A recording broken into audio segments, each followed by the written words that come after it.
Dromen van Rio de Janeiro. Dat nog een heel soort sporters, zei ik Paralympisch Amazone Riks van der Horst, die het nog wel op ziek is naar een hinder. En we hebben het over Galjes, een mits-Ieuws kroert met een bijzondere werking. Vanzelfs uit de tuin van Aad Oosterbrug.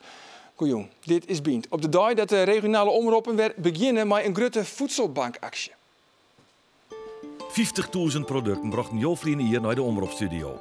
Voor de voedselbanken in Friesland. Maar december komt er alweer aan en de variëten die rijdt je op. Ik doe bij mij. Ik doe bij mij. Wij doen mij. Sjog op omroepfriesland.nl/voedselbank. Ja, Jan Lunshoff hier aan tafel, voorzitter van de voedselbank in Ljouwert, maar ook wordvierder van alle voedselbanken in Friesland. Ja, de grote voedselbankactie is dus weer officieel uiteenzetten, maar dat betekent net dat mensen nou producten brengen kunnen. Nee, mensen kunnen zich wel aanmelden met ideeën om tussen 7 en 17 december mee te helpen en zoveel mogelijk voedsel in te zamelen. Maar we kunnen nu nog niet het voedsel brengen. Nee, maar hoe zit het met jou persoonlijk? Rint de spanning eigenlijk al een beetje op? Ja, zeker. Het was vorig jaar natuurlijk fantastisch. Dus ja, vol verwachting klopt ons hart. Het klopt een beetje in deze tijd. Dus wij zijn druk bezig met de voorbereidingen. En iedereen wordt al wat zenuwachtig. Ja, jezelf dus ook. Ja, zeker. Ja, want vorig jaar zijn het al een groot succes. We hebben even wat gegevens erbij pakt, even wat statistiekjes. Want bij de actie ben er verliezen hier in totaal 2460 bananendozen vol met eten inzamelen. Toen hadden voedselbanken van die dozen zo'n 1550 etenspakketten maken. En daardoor konden de etensbanken in Friesland 2 maanden vooruit.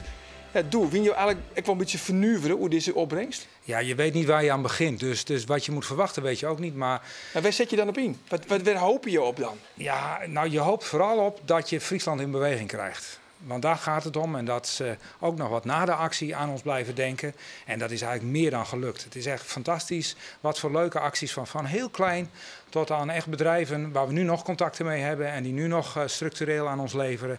Dus ja, eigenlijk fantastisch. Dus eigenlijk die actie van vorig jaar het meer opsmieten dan alleen nog eten alleen nog. Ja hoor. Kijk, wij halen tussendoor natuurlijk ook veel voedsel op. En er zijn veel leveranciers die al leveren. En deze actie heeft ons echt gewoon een voorraad opgeleverd waar we een tijd mee verder konden. Maar nog veel belangrijker is, Omroep Friesland heeft met deze actie gewoon de voedselbank op de kaart gezet. En er zijn zoveel mensen die ons daarna zijn gaan steunen. En het is mooi dat we het nu weer doen, want ja, het zakt altijd wel weer een beetje weg. Ja, maar die drompel om nou naar de voedselbank te gaan, is misschien ook wel lietser worden. Het is normaler worden om gebruik te maken van de voedselbank. Ja, er zijn vorig jaar prachtige achtergrondrapportages gemaakt. En toen hebben mensen denk ik ook gezien waar het terecht komt. En dat is zo belangrijk, dat je weet dat je echt met een gift aan de voedselbank en met steun aan de voedselbank echt mensen weer een eindje verderop kunt helpen. Ja. En ja, daar gaat het om. Stel je wat van mooi kregen toen, Aad, voor het hier? Ja, ik had hem volgen, ja. Ja, zeker. Ja. Wat is die beeld? Wat is die gevoel daarbij? Ja, ik vind het eigenlijk te gek verwarrend dat we dit doen. Maar met alle respect voor de mensen en het mag ik toch in helpen. Maar het is eigenlijk ieder jaar dat we in Uurland dit naar beneden gaan maken. Elke keer komen er meer bij. Hè? En de politiek maar een diepskamer.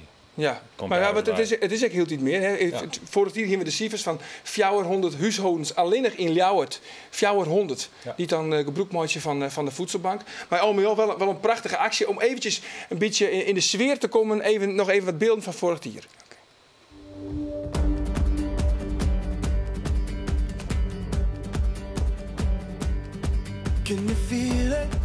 Wat hij mij naam, dames? Hagelslag? Ja, roegeltjes zitten wij dan. Roegeltjes zitten wij dan thuis. Zo, jongens. Hey.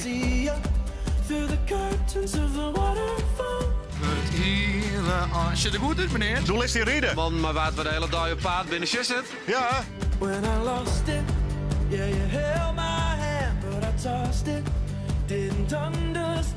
10.000 totaal. Maar al je spul. Je hebt al je in de voedselbankbus. Voedselbankbus. Hier aan de moest de koptelefoon net ophouden. Dat hier je met een mooi. Links, achter, rechts. Links, midden. Bedstee, achter, midden, rechts. Dit is €1000.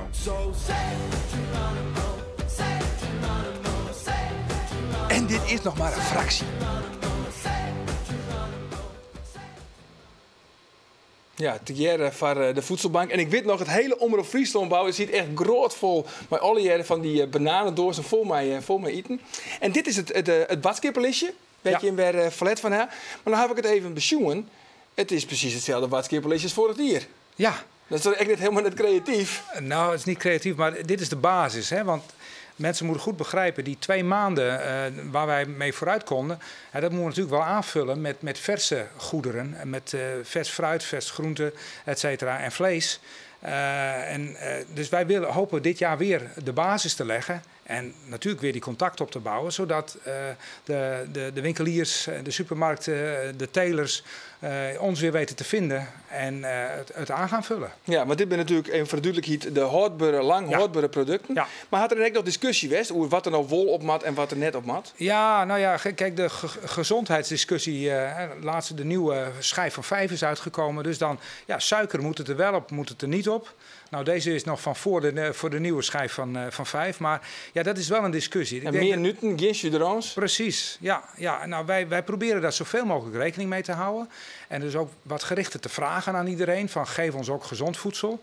Want zo moet je het ook zien. Hè? Als je het arm hebt, dan het slechtste voedsel is het goedkoopst vaak. Ja. Dus wij proberen in ieder geval die pakketten zo samen te stellen dat ze evenwichtig zijn.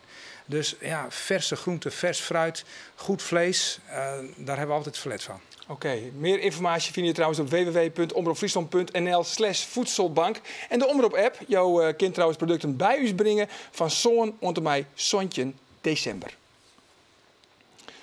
De amateur topkoks van het omroepprogramma Tafel 8 krijgen van Bient een cursus patisserie. Azen een smakelijke reportage.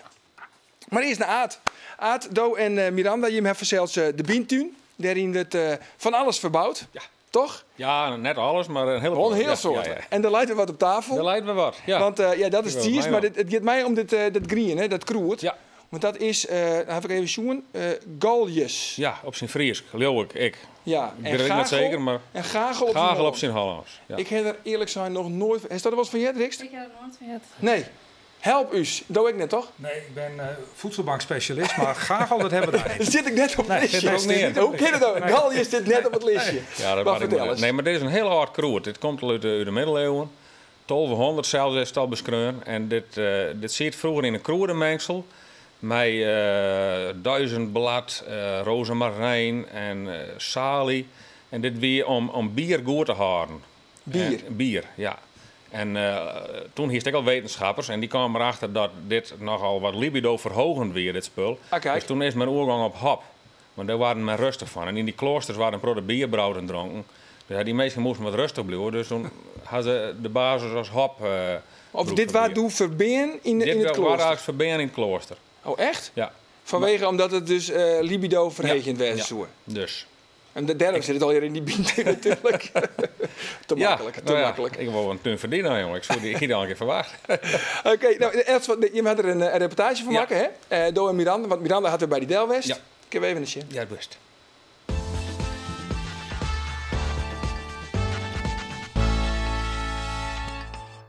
Er is net echt meer iets te dwan in de tuin, toch? Er is altijd wat te dwan in de tuin. Oh. Ik ben even wat gagelbladjes aan het plukken. Galjes. Galjes? Galjes. Wees nou wat aan planten, hè? Ja. Nou, hier doet het al mooi, hè? Dit is een hele oud kroet. Oh, je kon je bier van maken? Ja, doe altijd met een bier. Onder andere ik. Dus biermaatje. Wie gaan we het roos doen? Dus wie gaan even naar Doetie in Jubbege, die maakt het geitensies. Van Malke van Rijen Geiten. En dan broekt ze een product kroeren in. Nou, je weet al. Hey. Doe melk tussen geiten, doet hij. Wat voor ras is dit? Het is zo mooi? Ja, toch een burgerguide. Ja. Dat is een guide die in de vorige eeuw geïmporteerd is in Drenthe, wegens de armoede toen. En deze guide die is, leeft sober, kan heel sober leven. En dat is een dubbeldoel guide een beetje, dus hij houdt zowel malken als het heel lekker vlees. Ja. Oké, die kan ik nog opeten. Ja, eigenlijk wel, ja. En je maakt er cheese van? Ja, van de malken maak ik cheese. Ja, cheese is nou heel anders dan in de simmer. Ja. De malk is totaal anders sinds 4 weken weer. Nou, vollere malken. Dat proefde vroeger Ik met de melken van een melkboer nog. Hè, en de boerenboeter. Ja. Die wie in de winter volle sterker van smaak vaak. Ja, oké. Ja. In de zomer, in augustus en juli heb ik echt droeg het cheese maken. Ja. Dat komt gewoon door de gehaltes. Ja. En nu wordt dat we hele lekkere romige cheese. Ja, droeg het cheese is ook lekker. Het is maar krijg dus meer van haast. Maar het is dus heel erg de variatie van het seizoen in het product waarom. En wat gebeurt er maar daar als zo'n cheese maatje best? Ja, dus ik denk wel eens het is een beetje mediteren of zo. Dat gevoel ik wel eens wat. Hoe was het verder? Ja, misschien een 50 guiden of zo, zoiets. Dat is echt een rendabel bedrijf eruit haal je kerst. Of misschien nog iets meer. Maar ik net te groot. En nee, dat we ditzelfde haren, dat ik altijd buiten in de beest, niks winters. Ja. Dus dat is wel heel bijzonder. En de hoorns nog op de kop. Ja. En dat we hele mooie producten kennen van de malken. We hier een wat lekkere kroonbuis. Ja. Gagel. Ja. Zoals dat zitten om daar wat mee te doen. Ja, dat lijkt me hartstikke leuk. Ja. Ik heb wat Siska kleren al. Dat ik het even omheen aan het bank heb. Dat is even wat fien, maatje. Het ziet er heel mooi uit, hè? Ja, prachtig. Wanneer hij dit nou kleer doet hij? Ja, 2-3 weken.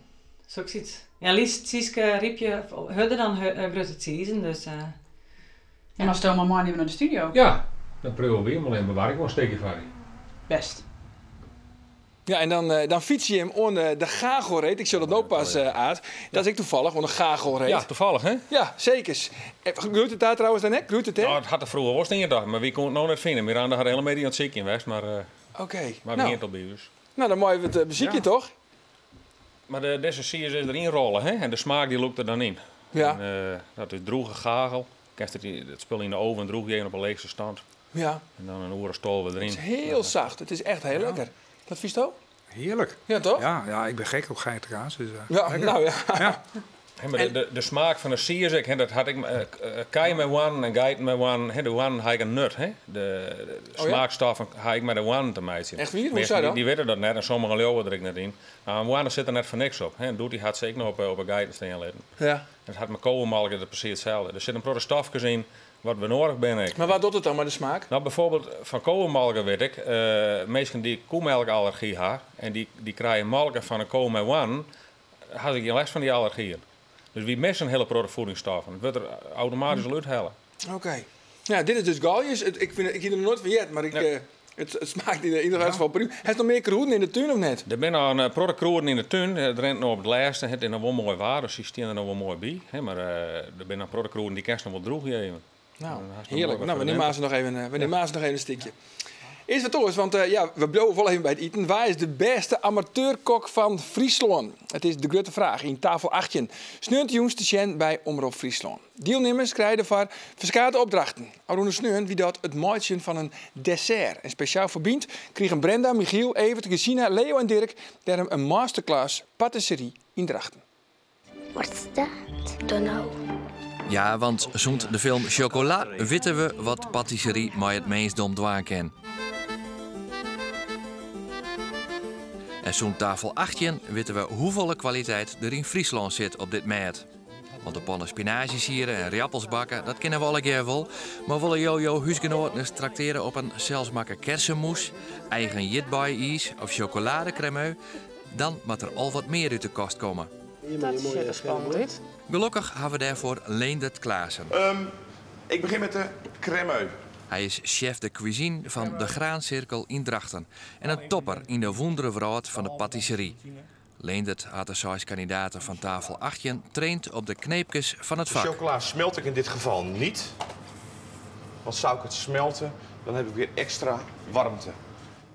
De siljoert zo'n deeg met muesli maken worden, een cremeux van reet fruit en witte chocola en een chocolademousse van Mangiari.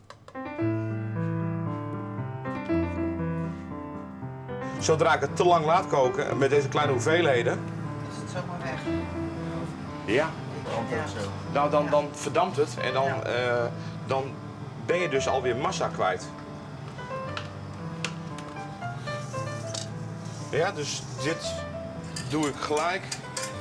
Ook als hij even een blub zegt, is het klaar. Nou, kijk. Ik zet hem even in de koeling. Moet ik wel in de gaten houden.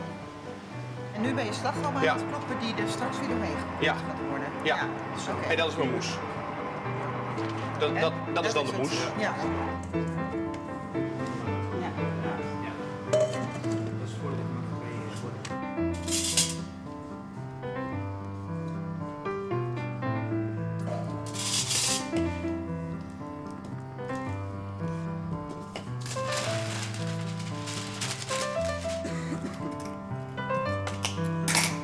De chocola is gewoon heel... Komt gewoon heel precies. Het gaat allemaal strepen. Ja, dan is het niet goed getempereerd. Ja, dat doe ik speciaal gewoon een klein beetje. Laat ik... Krijg je allemaal kreupels toch? Exact. Ja, ik kan heel veel theorie, kan ik jullie nu vertellen. Maar dit lukte mij ook niet de eerste keer hoor. En ook niet de tweede keer. En Jo wil het dus onderslagje mooi verzels. Zoek dan op uw website voor de recepten van deze cremeux, de chocolademousse en het zoondeeg. Morgen zoeken we het resultaat. Ja, en komende sneun dan zorgen we in tafel 18 hoe de drie laatste kandidaten naar kleermaatje voor de grote finale opdracht. Amazone Rikst van der Horst wil skiëtniskrouwen op de Paralympics in Rio. Maar er is een probleem. Rikst had voor 1 januari een tweede hinder nodig. Oors gaat er een streek door haar Olympische droom. Want Rikst, even voor de duidelijkheid, je bent al zo goed als wist van deelname aan de Olympische Spelen, toch? Ja, klopt. Wij hebben ons vorig jaar tijdens de Wereldruiterspelen plaatst als Nederlands, is maar als land.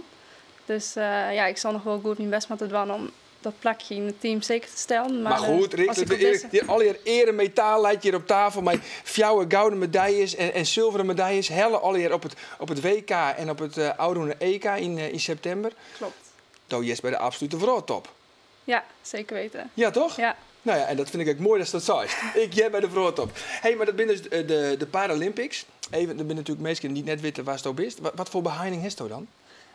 Toch een zuurstof tekort bij de geboorte ben ik spastisch, zeg maar. Dus ja, kan ik heel moeilijk rennen en met mijn spieren heel erg verkrampt en stief. En daarnaast heb ik een evenwichtstoornis en scoliose. Dus ja, dat zijn al je dingen wat mij spelen ik in de sport. Ja, maar zo'n evenwichtstoornis, is dat net vreselijk lastig om überhaupt maar op een hinter zitten te blijven? Ja, dat was aan het begin zeker lastig. Ik ben op mijn 5e al begonnen met rijden. En ja, dat we aan het begin altijd samen met iemand zeg maar, die achter mij zit om me vast te houden, omdat ik ooit net op het hinderblauw zit.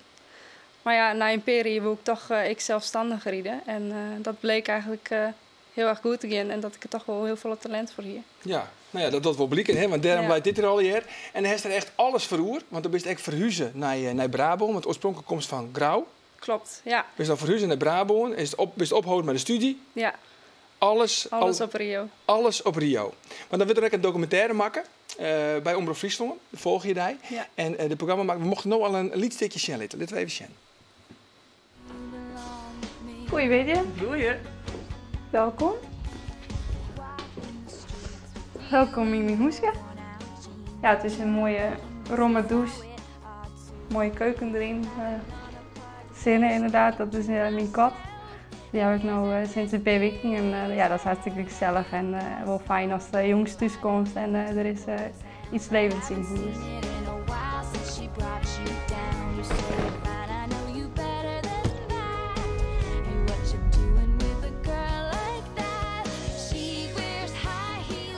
Ook dadelijk in het draven en gewoon lekker over de rug gehouden. En dan ga je zo naar de draf of je gaat een keer van hand veranderen en maakt een wissel. Dit is heel mooi hoor, Rick. Goed zo. Dan heb je ook op 2 teugels mooie verbinding, hè? Ja. Dat is heel goed hoor. En hij is heel mooi van achter naar voren. Ja, eigenlijk, Rick, liep het al hier koek en ei. Die is bij de absolute vrouwtop. Post graag naar Rio. Al je gouden medailles. Maar nou is het toch een kick in de kabel, want dan moet er dus een tweede hinder komen. Ja, klopt. Dat is van waar moet dat? Van waar moet dat? Dat is op advies van de bondscoach. En ja, dat is gewoon heel wichtig dat ik beschikking krijg over een reservehinder. Ja, het bloot toch beesten. En stel dat er wat gebeurt, dan... maar hij is toch een goed hinder? Klopt, ja. Maar ja, stel dat hij blesseerd trekt of dat soort dingen, ja, dan best alles kwijt. Ja. En ja, dat zou zonde wezen als er alles verroer is en ja, dat is dan net naar Rio gist. En dus ja, we zijn nou eigenlijk op zoek naar een soort glikhinder die eventueel ik maar naar Rio zou kennen. En dat moet dan voor 1 januari. Ja, klopt. Waarom 1 januari? Ja, dat is een soort deadline die de internationale boen vaststelt heeft. En dan moet als combinatie inschreven wezen. En als het nou net slaagt, zo'n tweede hinder, je het hele feest dan net terug? Nou, zij is het ik weet net. Dan moet ik gewoon wedden op 1 hinder, zeg maar. Ja. Dus dan moeten we gewoon echt verzorgen dat er niks gebeurt. En, maar hoe groot is dan de kans? Ik bedoel, een hinder in een vleentuig, ik hou wel eens jet, dat is best wel een risico. Klopt. Hoe groot is de kans dat er iets gebeurt dat die eerste hinder, uniek? Je het toch? Ja. Je het ze? Of hij?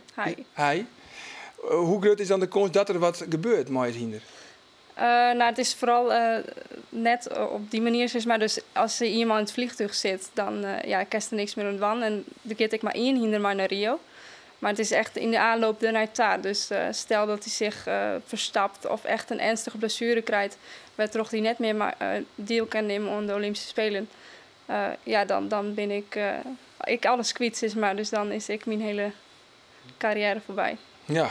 Nou, dat is toch eeuwig sconderwijs. Ik bedoel, ik ben zelf vreselijk chauvinistisch. Zodra het maar gouden medaille is de helling binnen mijn Nederlandse ploeg. Nou, dat toch? Lukken, dat moet lukken, toch? Maar dat zou toch Ja. eeuwig sconderwijs Ja. dat het nou net teruggaat. En waar moet dan hinder dan al hier om voldaan? Dat is een beetje per persoon afhankelijk. Voor mij is het vooral belangrijk dat de hinders net te breed binnen. Dan kan ik er net zo goed op zitten. Ik kan natuurlijk net heel goed spreiden, zeg maar. En met mijn spieren is dat net handig. Ja, en qua karakter moet ze gewoon heel braaf wezen, maar toch met er pit in zitten. Zo moet ik gewoon power uitstralen in de ring en de oefeningen onkennen. Dus, ja. Want voor de meesten, dat is een soort van Ankie van Grunsven. Laten we het zo maar omschrijven. Maar volop belangrijk is natuurlijk, waar vinden we ze aan hinder? Ja, dat is nogal een zoektocht inderdaad. En daar zit ik wel wat druk achter, omdat het inderdaad voor 1 januari geregeld moet worden. Ja, Dirk Buitenzorg ken ik net meer. Zit ik al in een lapenkoer. Ja. Zelf een hinder op eeg. We zijn al wel bezig met verschillende partijen. Maar daar kan ik voor de rest nog niks hoe het is, omdat het gewoon nog net roen is. Maar we zijn zeker bezig met bepaalde hinders. Dat ben wel geschikt. Ja. Was wist. Ja, zeker. Oké. Uit Friesland?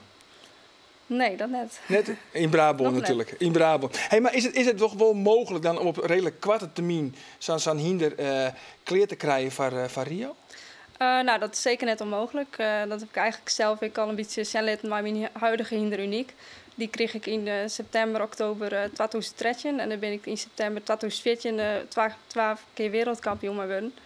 Dus in principe kan dat heel snel gaan. Normaal is dat net zo. Maar en ik ging natuurlijk vanuit dat ik maar uniek naar de Paralympische zal gaan. Maar ja, stel dat het inderdaad net lukt, dan is het altijd mogelijk maar zo'n hinder. Ja, maar is daar nou echt stress van? Ja, zeker. Daar luister wel 's nachts wel van wekker van, lukt het al je wel en komt het al je wel roem. Ja, is eigenlijk net goed, geen goede tarrieding natuurlijk op zo'n belangrijk evenement. Stress, Nee, ik bedoel, dat is toch hartstikke vervelend? Ja, en het is gewoon een stukje zekerheid was dan hest. En natuurlijk, als ik gewoon net goed genoeg presteert, dan ga je net heen. Maar daar gaan we natuurlijk net vanuit, want we zullen er alles aan doen om zo goed mogelijk kunnen starten te komen. Maar ja, maar zo'n tweede hinder vergrutst in kans en wel heel protten. Dus, Ja, maar ja, dan moet het wel een beetje een hinder wezen wat goed is natuurlijk. Ja, het moet een beetje op vergelijkbaar niveau wezen als mijn hinder uniek. Ja. Dus dat is nog wel lastig. Nou, ik wens je een heel soort succes in die ziektocht. En wat komt het goed, denkst? Nou, het is nou vooral het financiële plaatje. Dus we zijn nog op zoek naar je sponsoren. En dat is heel belangrijk. Dat Friesland wel doen, lijkt me dan. Hè? Ja, toch? Als het paard hier niet is, moet het geld hier maar wegkomen. Precies. Toch? Zo is dat vind ik ook. Nou, heel soort succes. De Paralympics, die ben trouwens in Rio en in september 2016.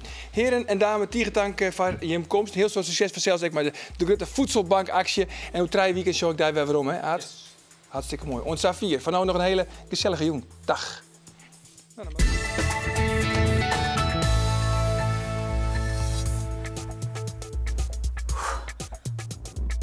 Nou, ik krijg wel energie van binnen. Nou, ik net hard eind.